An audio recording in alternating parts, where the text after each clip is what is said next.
Well, the sad news is, of course, that as we get older, we get sicker. Not always, and we don't all get sick in the same way, and we don't all get sick at the same time. But as Art and I have learned now in our 80s, it's almost inevitable that you're going to get sick enough from something sometime to go into the hospital. So, based on our experience, we want to share with you what we believe to be the most important things you can do before you get sick.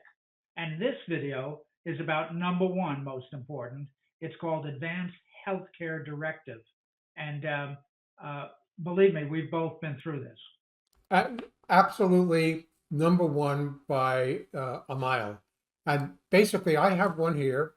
This happens to be about 8 pages long, but it's an advanced healthcare directive for uh, with a durable power of attorney. And basically, what that says is that if you're incapacitated, let's say you're in an automobile accident, you could be 30 years old for that matter, but of any age, and you can't make a decision for yourself, in here it says I'm giving somebody else the right to take care of my decision making if I'm not available for it. And these are the things that I want or do not want to do. Like if you want to do not resuscitate, or if you wanted to take all available means to preserve my life no matter what. But these are the decisions you would make if you could make it for yourself. So the important thing is have one of these done for whatever reason you show up and you can't make decisions for yourself. An advanced healthcare directive, especially with a durable power of attorney, will basically say, if I can't make this decision, somebody who's named in this can make it for me. This is an important document, not just for the hospitals, of course, because it kind of covers their ass and gives them gives them the safety, the legal safety of how they treat you and why they treated you. But it's more important for us, the patients, because number one, by doing this in advance, you're forcing yourself to think about what you really want, what kind of care you want, how much you want, and who's in charge of you if you become incapacitated. And that's really important. Art went to the hospital this year, earlier this year, and he was in great shape. I won't say great shape. He was in the hospital, but he was lucid, and doctors could ask him, "How about this? How about that? Yes, no, whatever."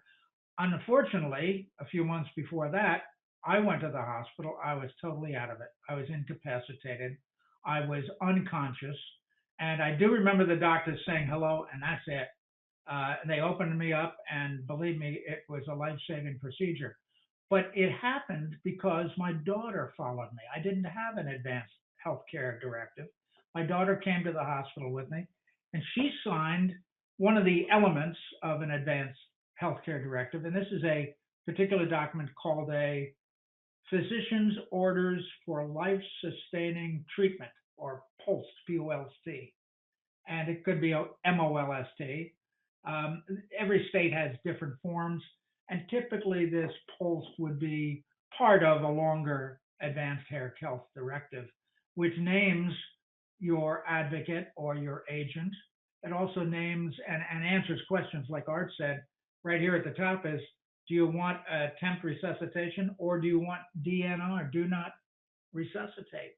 Well, thank goodness my daughter checked off number two. Number one, full resuscitation, or I wouldn't be here talking to you today. So it's really an important form, and you want to make sure that you get it done now, not wait till you're sick, no matter what your age. Uh, the most important thing about this particular directive is to name the person you want to be your personal advocate. Now, by default, if you don't have one of these forms, you go to the hospital, and if your spouse is with you or a child that has grown up with you, they will, by default, being a family member, be able to make these decisions.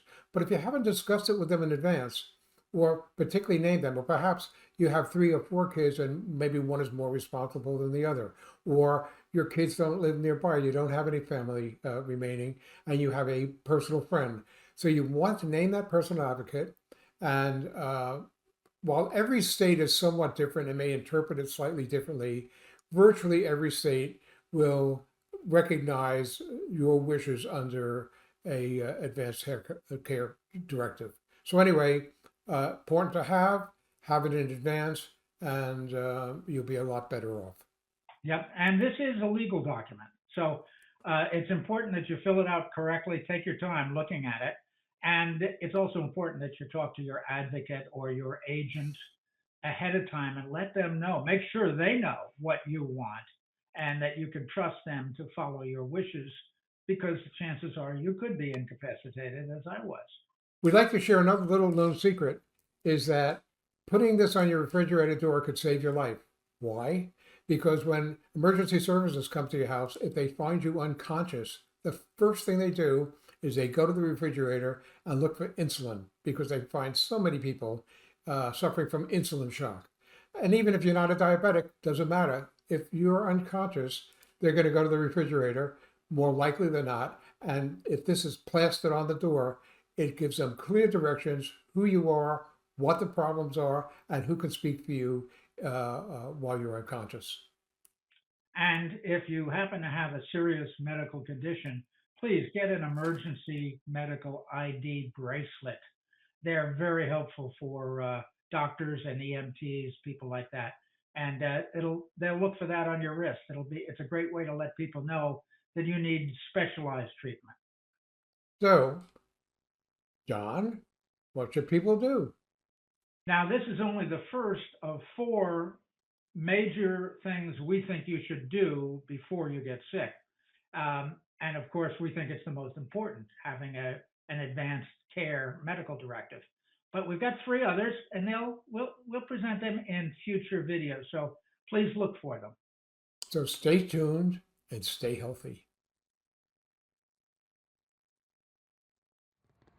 For more on Celebrating Act Two, visit our webpage, follow us on Facebook, subscribe to us on YouTube, and tell your friends. Celebrating Act Two is the user manual for the second half of your life.